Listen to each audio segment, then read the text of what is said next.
Hello, everyone. Welcome back to the Padawan podcast here at Apocaflix Movies. I am Jake Berlin, aka Qui Gon Jake, and this is our all Star Wars podcast, where we break down everything from the galaxy far, far away, which of course does include film, TV, books, comic books, and sometimes canon and non-canon stuff as well. We kind of sprinkle in there. We're taking a little bit of a different approach today because it is officially the 20-year anniversary of the Phantom Menace, Episode 1 from 1999. And we record this on a Sunday, and it is the 20th anniversary today. And so we're going to be talking about that today in length for about 20 to 30 minutes. And I'm joined today, I have Jacob Bartley to my right, Grand Moff Bartley, and Brian Fett, Mr. Brian Avalosino to my left. And we're here excited to talk a little Phantom Menace. So a little bit of breakdown. We're going to talk a little bit about initial reactions, maybe our theater experience, what we first thought of it, and then kind of how we think of it now.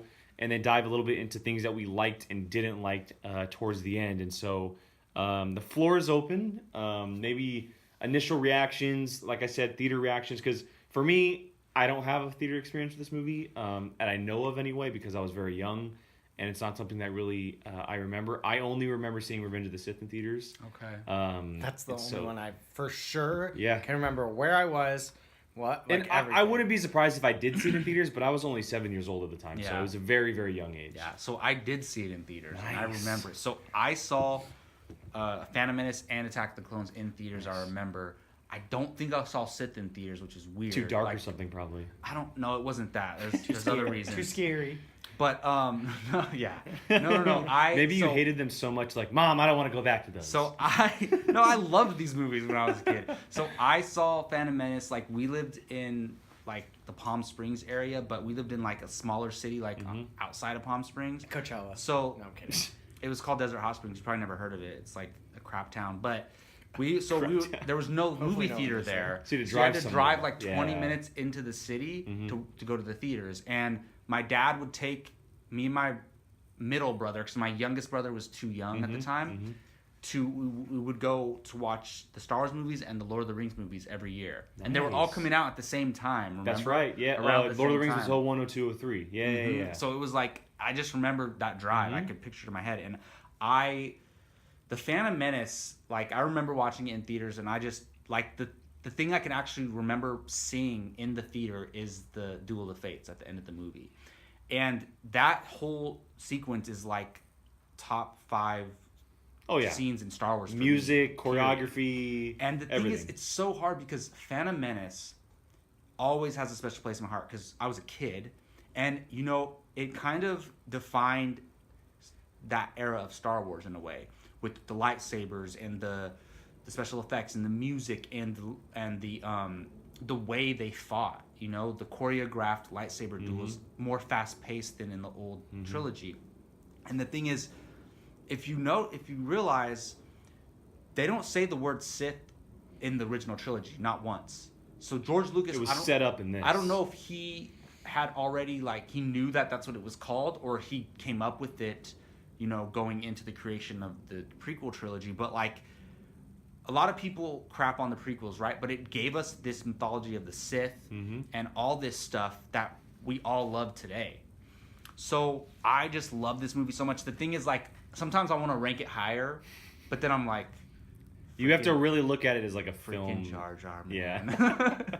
So it's, like, and just, like, young Anakin stuff. And, like, I want to rank it higher because it has moments for me that are, like... Some of the moments in the film are all-time greats. But just as a film overall, it's not great. Yeah. And I just love Qui Gon too. Yes. Like, it's the only movie that we have Qui Gon in, and he's just amazing. So yes, I do. I'm the only one who remembers my theater experience, so that was awesome. I'm sure Keith does too. Yeah, I'm sure Keith does. Yeah, for sure. I'm in a similar boat. Obviously as kids you look at movies differently, and even when you're a teenager, you look at movies differently. And so I loved this movie for a very long time, and I rewatch it all the time. And there's moments that I really enjoy about the movie still. Obviously, it ranks low for me in the all-time Star Wars ranks for certain reasons. But there are definitely moments that I still love. The Duel of Fates, obviously, is the one. The only movie to have Qui-Gon in there as well. And I would have loved to have seen him continue on.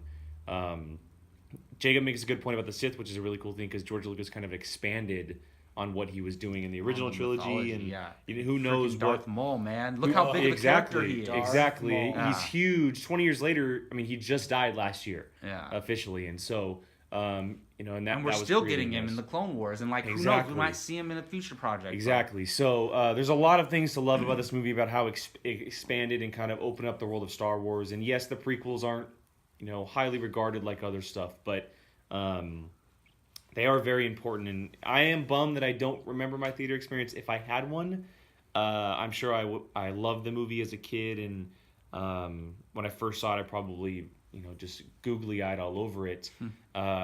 The big thing, obviously, is the special effects, how it kind of renovated evolutionized, I guess I should say. Reinvented. I'm not going to say reinvented. I'm going to say evolutionized and evolved special effects, because I've heard so many stories of people that we follow online, the fact that they went and saw this movie a dozen times because they were working in special effects at the time. Well, it was like the greatest accomplishment. Yeah, at that time. They just or they went to go see the trailer a dozen times because of the special effects, and they just were wowed by movie it. Tickets to movies they didn't want to watch. Exactly. Just to see the trailer. Exactly. So I wish I was an adult at that time, just I know. to see the whole frenzy. I know. Would have been crazy. And if you haven't seen the movie, there's a great movie that kind of captures what. What do you mean as an adult? It's called The Force Awakens. And No, exactly, but it's different. There's a movie that captures the era when the Phantom Menace was coming out. It's called Fanboys. It's a total Star Wars movie.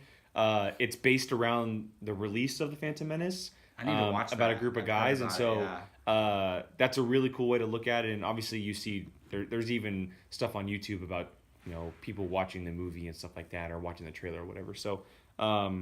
Yes, the movie does have its faults, and there are more faults than successes. But it definitely, like Jacob said, it definitely holds a special place in my heart because we were young at the time, and it's a movie that the toys, man, the little Jacob, small figures. That's what I was gonna go for. Go for it. No, I was obsessed with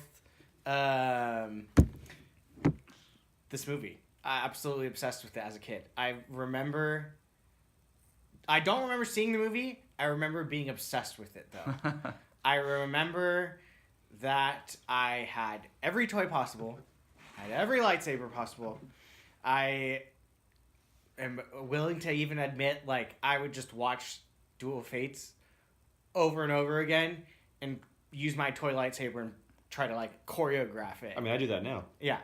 But, I mean, this movie, I literally just can't remember. I won't lie. Playing. Sometimes I put it on and I just skip to the. 100%. 100%. I mean, that's easily the best part of the whole entire movie, next to the pod racing. Yes, that's another thing. The pod race, incredible. It's the only time we see it. It's the only time we see it too. But Disney you got Plus. Dude, there's got to be a pod racing series. Yep. That would be nuts. That's what what should be right now. What am I? Resistance. Resistance. Yeah. Give us that. That's what I thought we were getting when it first got. Well, they have the plane racing. Yeah, the Aces. That's what I thought when it first, and which is kind of cool. But I would like to see that in pod racer style. Yeah. I don't remember seeing it in theaters. The only one I absolutely 100% truly remember is Revenge of the Sith, because I remember my dad took me out of school to go see it, Nice. and my mom was pissed, but at the same time understood. Yeah. But I was obsessed with this movie. This one, as older, you kind of look back at it and you're like, okay, whatever. This one still holds a soft spot in the heart, because this is. I mean, I remember being freaking out that it was coming back, because the VHS of the original is on replay. So there's 3 generations of Star Wars fans, and this is our generation, the prequels. Oh, 100%. Us 3, yeah. So it's crazy. This was our childhood one, and now we get the. And now we're the adults for the new trilogy. God, our we just parents aged were. ourselves. Yeah. 20 years. But yeah, no, Darth Maul. Nothing will ever blow my mind more than the double-sided lightsaber. Yeah. When that Well, yeah, when it showed up in the trailer, people lost their crap. Oh yeah. And I don't remember watching the trailer as a kid. So for me, my first time I saw it was in the movie. Yeah. And because that's the first time you see it when he fights Qui Gon earlier in the hangar bay. film. It's just one. his one side. Yeah. But his thing is long. It's big. It's gigantic. Longer, yeah. It's so big. I remember getting one from that lightsaber from Disneyland.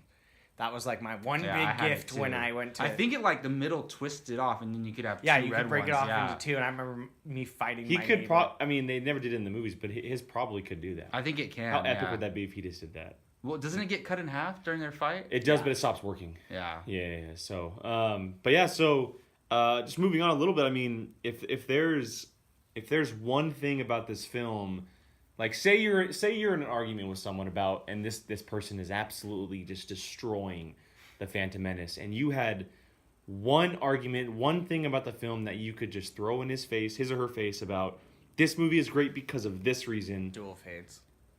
Yeah. Would that be it? 100%. Okay. 100%. So, for me, there's a lot of arguments, and we talked about a lot of them. Yeah. But for me, the introduction of Ewan McGregor as Obi-Wan Kenobi, and seeing him young, like that young, and then progress into like the older character in the later films. So for me, when I was a kid, like, so they do the 10-year gap in between Attack of the Clones and Phantom Menace, and when you're a kid, you don't know actors, right? Yeah. I thought it was a different actor, like, because he looked so different. And He had long hair and a beard. Yeah, but they did that on purpose. Yes. But he also, in those couple years between filming, he aged for sure. He aged, Yeah. like he got a little bigger because he looked like a little kid in the first one. But for me, so Darth Maul is obviously huge, but we already knew the Obi-Wan character, but Ewan McGregor revolutionized the Obi-Wan character, and now most people think of him when they think of Obi-Wan. Like, Alec Guinness is great. I love Alec Guinness as Obi-Wan, but he was physically in one film, and then he was a Force ghost in the other two, and he's iconic forever. But the thing, I think most people recognize Ewan McGregor as Obi-Wan, and everybody, like, I haven't heard one person say, no, I don't want to see him return back as Obi-Wan. Everyone does. Has anyone ever said that he was bad as Obi-Wan? No. I don't think. Well, everyone says he's the number one best thing about the prequels. Exactly. 100. And he gets I agree better with and that. better. Well, and people even argue that it's his trilogy over Anakin's. Yeah, in a way. And it makes sense because Anakin's not in the Phantom Menace too much, you know? If you look at it all as three films. And he's just a kid Anakin, so he doesn't do a lot. Exactly. You know, it's just like a setup. A lot of people make the argument that, like, it's almost like Phantom Menace is like a standalone film, like a prequel, and then Attack of the Clones and Revenge of the Sith are just like two movies, you know, It jumps together. how many? 10 years. 10 years, yeah. Yeah. It's a pretty big so jump. that just, and for me, it's most important to me because Obi-Wan's my favorite character, and it's mostly to do with he's Ewan McGregor. my favorite character. Is he? Yeah. Really? Favorite good guy. I'll say that. Yeah. So yeah, I would argue, like, look at this great character and this great portrayal of the character that we were given, and the way he plays him. And the thing is, he, it's crazy because look, Darth Maul is fighting him and Qui Gon at the same time, and Darth Maul's winning that fight. Then and there's some stuff in that Claudia Gray novel that hints towards why Qui Gon lost that fight and why Obi-Wan won that fight. I forget what they say. They say something about that Qui-Gon's not the greatest swordsman, and he's like older, so he's like. Well, and his style is like basic. He always taught like the basic style. Yeah, that's true. And then the way he taught Obi-Wan kind of led to Obi-Wan being able to defeat Maul. And like, well, Obi-Wan got to choose his own fighting style. It was kind of like. The thing is, they weren't going head to head, and then he beat Darth Maul. He got him. He outsmarted him, but he still won. No matter he won either way. Obi-Wan took the high ground. Exactly. So jumped over him. And how dope is that moment when he jumps over Maul and then slices him in half? Well, not only that, but he force pulls the saber to him at the same time. Like, that's crazy. So, yeah, Obi-Wan for sure would be my argument. So you said Duel of Fates. What's the reasoning behind it? It's a long lightsaber fight. It's amazing. Like, think of how choreographed, how long that scene is, and they had to learn not only like their own styles, but where to be, because Ewan McGregor is going to be on your right or your left, or vice versa with Liam Neeson. Not to mention, Ray Park is doing that with both of them. It looks absolutely like unchoreographed. It looks real, and it's the amazing. first of its kind. It's really the first of its kind. Yeah. It changed everything. Look Yeah. at Clone Wars and the way they fight. We would never got that. It just if it wasn't for changed Phantom it changed Menace. Star Wars and film in general, the way that fighting happened in film completely. Because and may have been films beforehand with like medieval times with swords and stuff like that, but this was like the first time you saw like it was like aggressive, like aggressive, And full on, fast-paced. yes, very Yeah. fast, and no shaky camera or anything. Like it was the camera just sat That's on a them good and watched point. them. That's a good point. Watch them fight. You can see everything going on. Exactly. And the tension that builds when those doors close. That was and the, When such- when Qui-Gon sits down, just meditates. Well, and it's not only that, but Maul directly in front of him is pacing.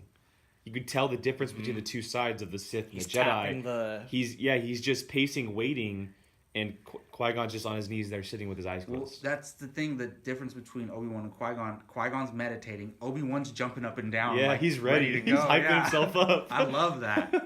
The only other long, drawn out lightsaber scene is Revenge of the Sith between Obi-Wan and Anakin. Well, Empire. Well, yeah. too, Empire had in a way. at It's Cloud very City, different. but it did cut back a little bit back and forth between that one, I True. believe, because they had the Leia stuff going on with Chewie. But this is like the first one where it sat the entire time. Yeah. It sat. And, I like- believe it sat the entire and- time. It might have It gone does Because cut a little Anakin was bit. in the ship. It cut to the Naboo fight scene. a couple Well, yeah, times, Anakin too. was up in the ship too because he did at the same time he blew Dude, up the ship and The yellow Naboo fighter ship Yeah. will forever That be was probably dope, one of yeah. my favorite ships. I had that toy. It was my favorite toy. No one was allowed to play with it. It was amazing. I loved those ships. And the video games that came with it too. Oh, So for me, the obvious choice are both of what you had said, obviously, and I can easily go Qui-Gon as well because of just how great of a character he is. I know what you're gonna pick. Do you know what I'm gonna pick? I have no idea. What do you think I'm gonna No, pick? no, no. I just have go no ahead. idea. So for me, because it's his origin story, Palpatine. Okay, that was not what I was going for. Palpatine, Yeah. I can argue all day about Palpatine in this film, and he may not be the Palpatine that we know. He's a senator. He's not a the sneaky chancellor. SOB. But this can be argued that this is his real origin. No, Oh, he 100%. sets up everything Just going like forward. Obi-Wan, Palpatine was handled very well in Yep. this trilogy. He set the way that George Lucas handled him in this movie. It set up not just the prequels, but it also tied everything back to the original trilogy as well. And obviously, we don't get the reveal for those who didn't know the reveal that he is Sidious When I was a until kid, I episode didn't 3. know. Exactly, I didn't know exactly. who I think I figured it out in was? 2. Yeah. I mean, there were definitely hints, and I think like because at the end of 2, they had that line where they were going over the clone army, and it panned to him him. and Dooku. Exactly, they were together. Yeah. So, but the way that they handled him, and the way that that he played him in the movie, and just everything going forward, because this movie not only set up the movies that came afterwards, but 3 and 2 are better because of this movie and the way that he It's a plays him. And foundation. it's just I love the way they handled the character, and you know how he seems like a good guy, and how he sets up Anakin in the movie as well, and Obi-Wan. Well, he says we'll be watching your career very closely. And I love the final Yeah. shot. It pans to him looking at Qui-Gon's body burning. And Well, and Mace Windu and Yoda are talking about the say, Dark like, Lord. And that who was killed, the master or the and it apprentice. pans to him. Yeah. It's set up so well. And I and love the way thing they is, handle like, literally, the title is him. Yes. He is the Phantom Menace. Yes. The hidden evil. it. It's so good. It is Yeah. so brilliant. And that's the thing, like, that's what, those type of things make me, damn, should I rank it higher than it? Then I'm like, Right? no, like, there's so much bad things in it that, Mm-hmm. like, I can't put it above Rogue One or something like that, you know? Like, sometimes I want to, but ultimately I can't. I had the comic book series of this. I remember having that whole comic book series because I remember I bought it right before I went camping. I'm sure this actually was probably like right after the movie came out, and just reading that over and over and over and over. I probably still have the comics somewhere. It's funny how we react to the prequels now, but back then the world was on fire in a good way with these movies coming out.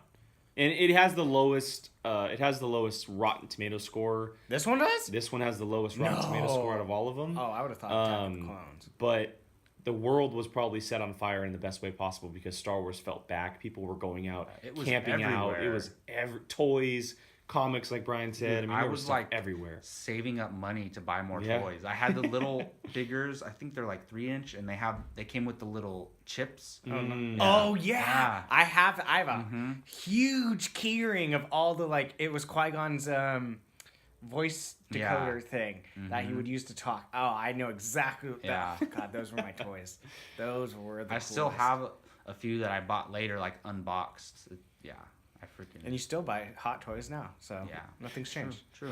All right, so on the flip side, obviously because the movie isn't as highly regarded as the others, there's obviously a lot of things wrong with the movie, but there's more than likely one thing that really stands out to each of us. The one thing that you dislike the most, the one thing that you would completely change about the movie for the better going forward. Are we all skipping Jar Jar Binks? I mean, Jar Jar is probably the collective agreement. I'd say skip Jar Jar on this one. I thought of. I mean, one of us could bring up Jar Jar. Yeah. I thought of something else. So I thought of something else Yeah. as well. Go So, ahead. I I don't want to take yours. For me, the killing of Qui-Gon. Damn, Oh, that was like I wasn't even. No, that wasn't mine. But I was wasn't mine. like duh. I wasn't even thinking of that. The one. killing of Qui-Gon, and it fits because of what the story was trying to Well, tell. it's tough because him dying did so much for the Exactly. story, but you want to see him going forward. You want to see his and Obi-Wan's relationship in the future when they're both masters or whatever. And we just finished Master and Apprentice, and so we got an idea more of what was going on in Qui-Gon's head and everything. Dooku Lost Jedi. And that. Yeah, they're all, yeah. really. So, but the killing of Qui-Gon was definitely a huge part because of how powerful he was in the movie and what he meant to Anakin, and he was the reason why Anakin ended up getting trained and was found. And even though it can be argued that it was a mistake on Qui-Gon's part that he chose Anakin, it set forth everything in the Star Wars galaxy that we know of going forward. And so his decision-making and his part in the film was huge, and his death was a gigantic piece of everything that followed. But every time I think of this movie, I always think about what Star Wars would look like if he hadn't have died in one. Well, the two new books kind of hint that things would be 100% different. you could have like had him die in 2. Yeah. And like have Right in the maybe beginning. he starts training Anakin and Anakin gets more attached to him, and then he dies at the end of 2, and that progresses Anakin's turn. Yeah. And then Obi-Wan has to take over his training. Like I think that would have been probably a little bit better.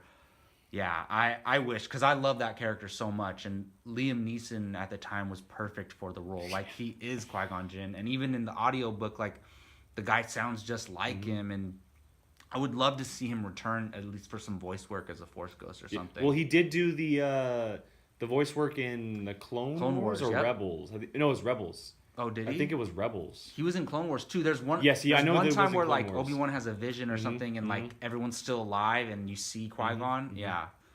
For me, and like I think this would have changed so much. I wish Anakin was like in the age range of 14 to 17 years old, A little and older. not 10. Or how old was he? 9, 10? was Somewhere 10. around there. I wish he was like Because Padme was 14. this badass, like just kind of the same personality, but like just 14 to 17 years old, and where it's kind of like it's not so kiddie, and he's not saying like yippee and those type of things. Like he could have been like a adolescent kid who knows how to create robots and works on his pod racer and all that stuff. And I think when he met Padme, that would have been a lot more different. Like he only knew his slave life and his mom, and then when he meets Padme, he like kind of falls for her. And the thing is, like, when he's a kid, it's just I don't Doesn't know, make it just sense. makes it so cheesy to Yeah. me. Like that and the Jar Jar stuff is like the stuff that like the bad stuff I remember about this movie.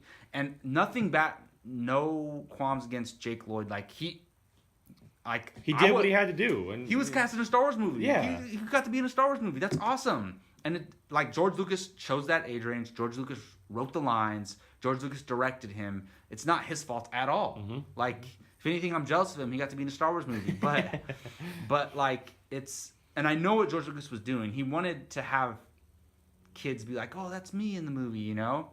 but you could have even like 13, like something a little bit older, where like you start to see him becoming a young man, and then maybe only jump like 3 years later to Attack of the Clones, and still have Qui-Gon, and Qui-Gon's training him, something like that. I really wish there was an older Anakin. I agree. Yeah. I've never thought about that, but after your points, I definitely think that could have done wonders. Yeah, for everything. really. It would have been really cool to see too. Yeah.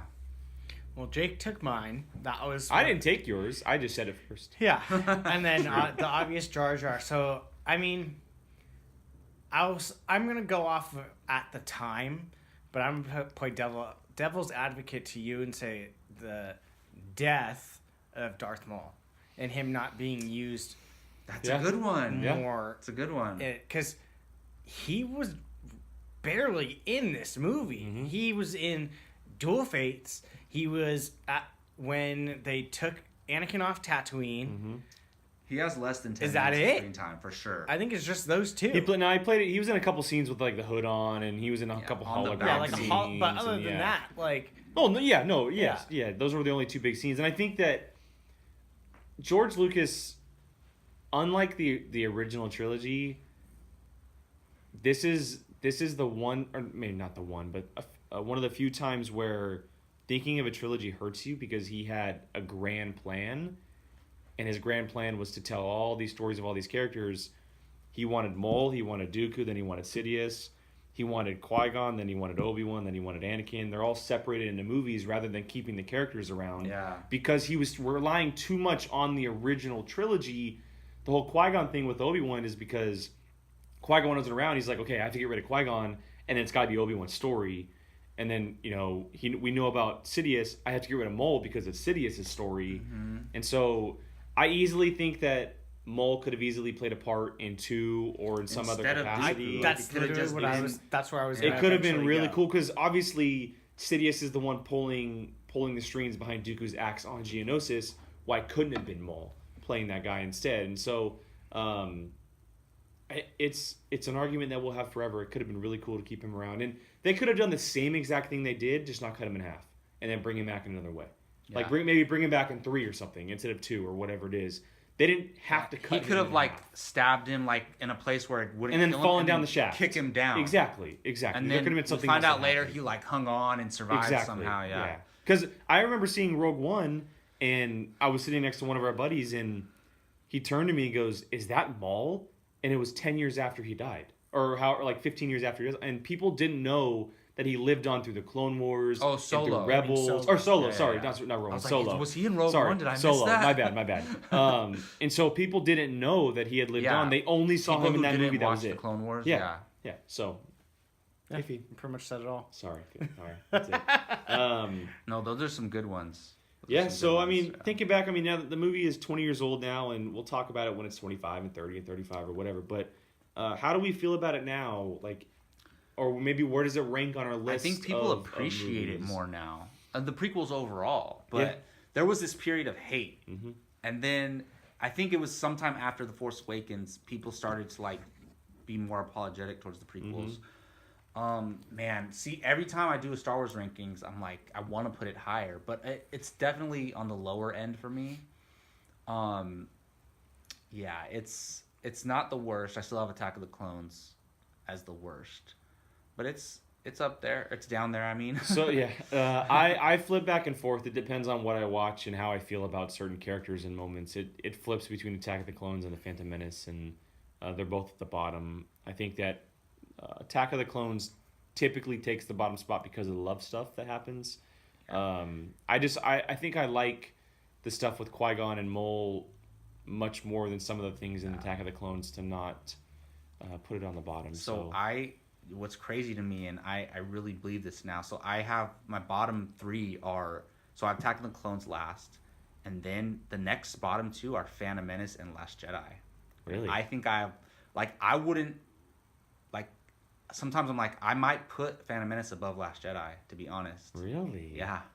I like Solo better than Last Jedi. I definitely like Revenge of the Sith better than The Last Jedi. And obviously the original trilogy and Rogue One. Yeah. So yeah, that's kind of where I have it. Brian? This one's on the lower end for me, But like as far as special place in my heart, it's probably like 2 or 3. It's probably the middle of the pack for you, huh? In the rankings, or is it low? For special place in No, like oh. overall. No, it's near the bottom. It is near the bottom. I would say Attack of the Clones is the lowest. Even though I could watch the fight scenes in the Coliseum over and over again. Go ahead. I know I'm gonna hear it. Return of the Jedi. I cannot stand Return of the Jedi. Really, that movie. And then I would probably put it there. There's 10 movies out now. Is there 10 or 11? If I kind of don't count the animated Clone Wars movie. No, without that one, we have 8 10. sagas There's and 10. 2. So there's 10 of them. So you have it at 8, technically. Yeah, it could honestly, depending on my mood, switch to 7 with The Last Jedi too. Yeah. Oh, fair enough. All right. I have The Last Jedi above it, but there's some other stuff in there that kind of flips back and forth too. So, but yeah. So, any other thoughts on the Phantom Menace? So where'd you put it? It's either 9 or 10 depending on the day. It'll more than likely sit at 9 because I think Who's your rival to it? Attack of the Clones? Yeah, I think Attack of the Clones might be my least favorite, and it's mainly due to the love story stuff in the movie. The thing is, like, that movie's too much talking. They're both bad, but like too much political. Attack of the Clones has great moments too, but Phantom Menace's moments are better, so that's why it ends up being higher. There's just a lot more, a lot more high moments in Phantom Menace because they have the pod racing, they have Duel of Fates, Qui Gon, Mole. Like, there's just a lot more memorable moments. I love the Geonosis scene though. Yeah. Oh yeah. Yeah. I used to think that was my favorite movie just because I would literally only watch that scene, and then I'm like, this is clearly not my favorite movie if I'm only watching one part of it. That leads to 3 years later when we do the. I know. Yeah, I know. Yeah. Attack of the 3 Clones. years. Check back in 3 years when we do. We'll probably have a bunch more movies to talk about by then. But so. man, Obi-Wan fighting Jango Fett though too. Fire. That's great. That'll be around the same time the new one comes out. So It'll be the year that it comes out. yeah. What? Yeah. But by that time we'll have the Mandalorian and Cassian Andor and more than likely a Obi-Wan series on the way too. So Yes, give me Obi-Wan. it'll happen. And it'll happen. Pod Racer. Pod Racer, an anthology series. Yeah, or something. something. All right, well, there's our discussion on the Phantom Menace celebrating its 20-year anniversary, released on this day in 1999. Head down in the comments, let us know your thoughts of the movie. Did you have a theater experience here? Do you remember it? What was it like? Did you sit out in line for the movie? What do you think of it now? All those kind of details, leave down there. We will definitely have a conversation with you. We'd love to hear from you guys. For Brian, for Jacob, for myself, again, thank you for joining us on the Padawan podcast today. Check us out at Apocaflix Movies at YouTube, on iTunes, and then apocaflixmovies.com as well. We really, really, really appreciate all the support. Hit that subscribe and like button. Can't thank you guys enough. So, again, thank you for joining us on the Padawan podcast today, and we'll see you guys next time. May the Force be with you.